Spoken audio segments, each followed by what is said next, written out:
안녕하세요. 임용수 목사입니다. 오늘 우리가 함께 나눌 말씀은 이사야서 56장 3절로 8절입니다. 제가 봉독하겠습니다.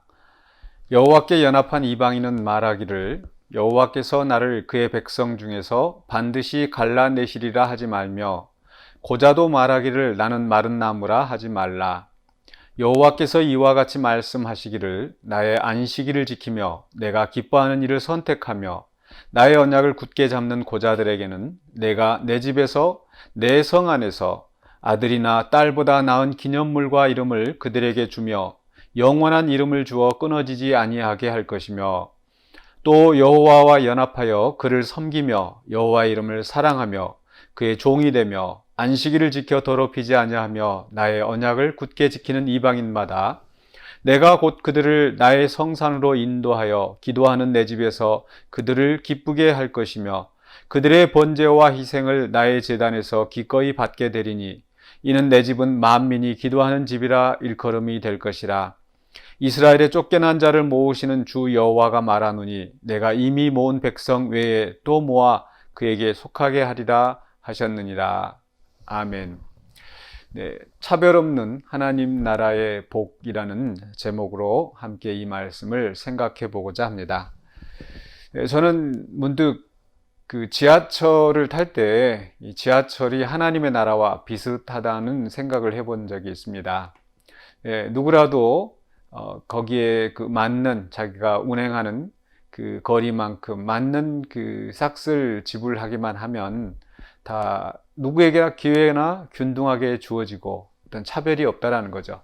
물론 먼저 탄 사람이 자리에 앉고 뭐 그런 경우는 있지만 그렇다고 기회 자체가 없는 것은 아니죠. 누구나 또 한 자리를 앉습니다. 어떤 사람들은 두 자리를 차지하고 그건 뭔가 예절이 없는 그런 잘못된 행동이겠죠. 그러나 보통의 경우는 한 자리를 차지하고 또 그 안에서 이미 자리를 차지하고 있지만 어떤 노약자가 있을 때 자리를 양보한다든지 또 앉을 수 있지만은 노약자를 배려하는 자리이기 때문에 앉지 않는다든지 하는 이제 그런 것도 있지 않습니까? 그렇기 때문에 참 이 지하철이 참 공평하다, 뭐 하나님의 나라와 가깝다 이런 생각을 해본 적이 있습니다. 그런가 하면은 이제 반대로 비행기를 탈 때는 뭐 퍼스트 클래스, 비즈니스 클래스, 뭐 비즈니스석, 이코노미석 이렇게 차별이 되어 있습니다. 그래서 굉장히 넓고 또 음식도 잘 나오고 하는 그런 1등석이나 비즈니스석이 있는가 하면은 이코노미석은 그렇지 못하죠. 자리도 좁고 옆도 좁고 앞뒤로도 좁고 또 나오는 음식도 차이가 분명히 있습니다. 물론 한편으로 생각하면 1등석이나 비즈니스석이나 거기에 타는 사람들은 그만큼 많은 돈을 지불을 합니다. 또 그들이 그렇게 돈을 지불했기 때문에 또 이코노미석은 좀 더 저렴하게 비행기를 탈 수 있는 그런 이점이 있을 수도 있다는 생각은 물론 해봅니다. 그런데 우리 사회에서 사실 그런 어떤 그 정당한 어떤 대가 없이 또 아무런 이유 없이 차별을 하는 경우가 분명히 있는 것 같습니다. 지금은 물론 없어졌지만은 옛날에 우리나라에는 그 반상의 차별, 양반과 상놈이 분명히 구분이 되어 있었습니다. 그렇기 때문에 아무리 능력이 있어도 뭐 상놈이라는 이유만으로 보통 사람이라는 이유만으로 정당한 그 대우를 받지 못하고 또 서자 출신이다, 첩의 아들이다. 그래서 어떤 그 출세 또 어떤 벼슬 이런 것들이 제약을 받는 경우가 많이 있었습니다.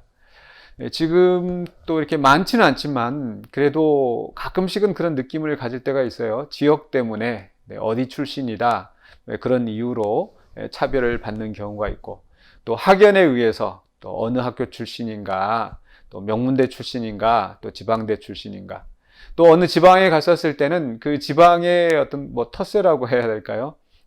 거기 출신인가 또 그렇지 않은가에 따라서 또 이렇게 차별을 하는 경우가 있고 또 지금도 물론 지금은 많이 좋아졌지만은 여전히 또 성차별, 보통 우리가 유리천장이란 그런 말을 합니다.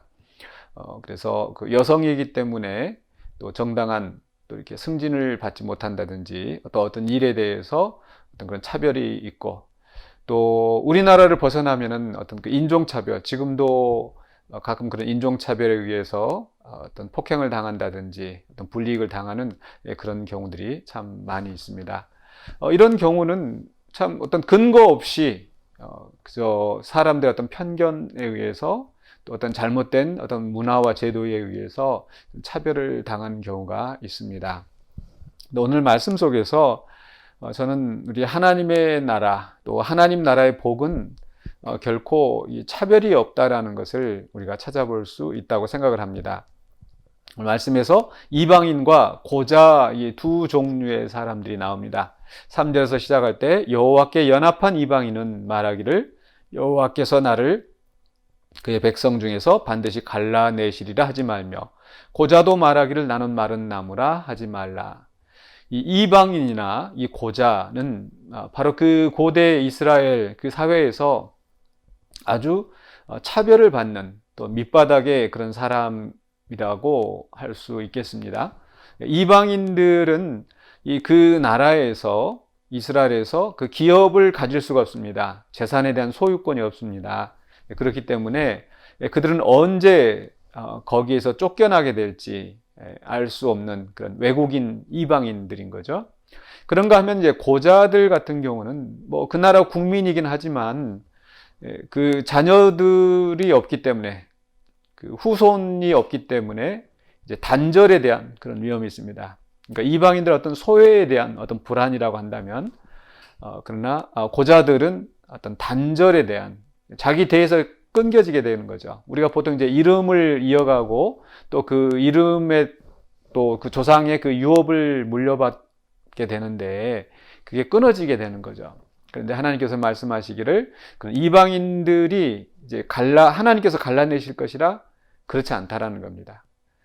고자들은 나는 이제 내가 자녀를 생산할 능력이 없으니까 나는 마른 나무까지와 같다. 이제 나에 대해서 이게 끊어질 것이다. 그렇지 않다라고 말씀하십니다. 물론 모든 이방인이나 모든 고자가 다 그렇다는 것이 아니라 특별히 여호와께 연합한 이방인, 또 여호와의 언약을 굳게 잡는 고자, 하나님이 기뻐하시는 일을 선택하는 사람, 그런 사람들은 이제 더 이상 차별이 없는 하나님 나라의 복을 누리게 된다라는 거죠. 그래서 4절과 5절에서는 바로 이 고자들에 대해서 이야기를 하죠. 나의 안식일을 지키며 나의 기뻐하는 일을 선택하며, 내가 기뻐하는 일을 선택하며 나의 언약을 굳게 잡는 고자들에게는 내가 내 집에서 내 성 안에서 아들이나 딸보다 나은 기념물과 이름을 그들에게 주어 영원한 이름을 주어 끊어지지 않게 할 것이며, 아까 그 고자들은 이 자기 대에서 이름이 끊어지게 되고 기업이 상실하게 되는 그런 위험이 있었다고 그랬죠. 아니, 그렇게 될 수밖에 없습니다. 그런데 하나님께서 그 자녀들보다 더 나은 영원한 이름을 주어서 끊어지지 않게 하신다.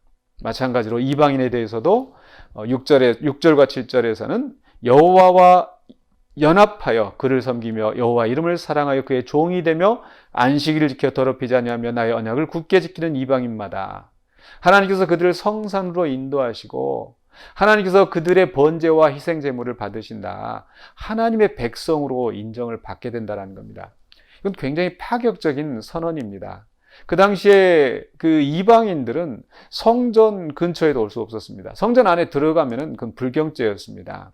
그런데 이제는 그들도 하나님의 언약 백성의 일원으로서 인정을 받게 되고 그들도 하나님의 집에서 기도하며 또 하나님을 예배하며 살 수 있게 된다는 거죠. 그래서 하나님께서 내 집은 만민이 기도하는 집이 될 것이라. 원래 이게 하나님께서 계획하셨던 하나님 나라의 회복의 모습이었습니다. 아브라함을 택하실 때 천하 만민이 너로 말미암아 복을 얻을 것이라. 그래서 이스라엘 하나님의 백성으로부터 시작해서 이제 그 구원의 역사가 모든 이방인들에게까지 퍼져나가게 하시는 것, 하나님의 그 구원의 역사를 성취하시기를 원하셨거든요. 그런데 이스라엘 사람들은 그저 이방인들을 소외시키고 또 그 안에서 이 고자들을 또 이렇게 무시하고 차별하고 그랬습니다. 그런데 사실 물론 하나님께서 이방인들과 어떤 단절을 요구하시고 또 그 안에서 어떤 뭐 고자들에 대해서는 예를 들어서 제사장들 같은 경우는 이 고자들이 정식 제사장으로서 섬길 수 없게 하셨습니다. 그 이유는 이방인들과 섞여 살면서 하나님의 백성으로서 이 거룩함을 유지하지 못하게 될까 봐. 또 흠이 있는 그런 사람들이 제사장이 되게 되면 하나님의 완전하심을 나타내실 수 없거든요. 그래서 하나님께서 그런 어떤 그 규정을 두셨습니다.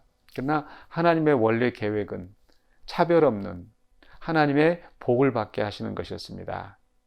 물론 모든 사람들이 그런 복을 받는 건 아닙니다.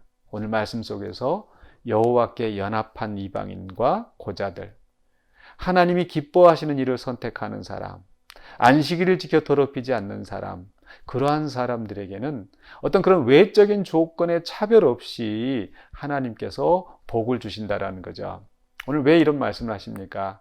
바로 앞에 1절과 2절에서 하나님께서 정의와 의를 요구하셨지 않습니까? 그게 정의를 지키며 공의를 행하는 사람들은 하나님의 언약을 굳게 잡는 사람들에게는 하나님께서 복을 주신다고 약속하셨거든요.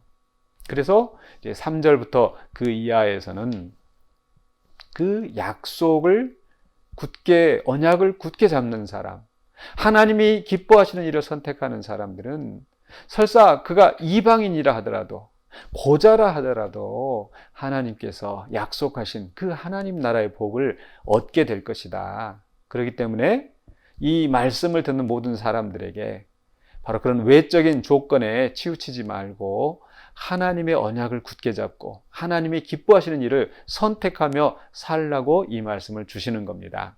그리고 그렇게 모든 사람들을 하나님께서 이제 이방인이다, 이스라엘이다 차별하지 아니하시고 또 고자다, 또 아니면 정상적인 사람이다, 또 장애인이다, 아니다 이런 차별 없이 오로지 하나님의 언약을 굳게 잡는 사람, 하나님이 기뻐하시는 일을 선택하는 사람들은 이제 하나님의 공동체 새 백성으로서 그들이 그 권한을 하나님 나라의 복과 권한을 누리게 된다고 말씀하십니다.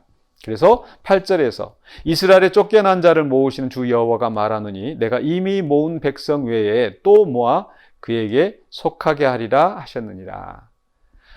이스라엘 사람이라고 모두 다 구원받는 게 아닙니다. 쫓겨난 자, 남은 자, 하나님께서 그들을 구원하시고 또 이방인이라고 해서 또 소외된 사람이라고 해서 다 제외시키지 않으시고 또 더 모아서 하나님의 나라의 백성으로 하나님께 속한 백성으로 삼으신다는 거죠. 바로 하나님의 이런 계획이 있었기 때문에 이제는 우리가 예수 그리스도의 은혜 안에서 이방인이나 유대인이나 차별 없이 둘이 하나가 되어서 하나님 앞에 나아갈 수 있게 된 것입니다.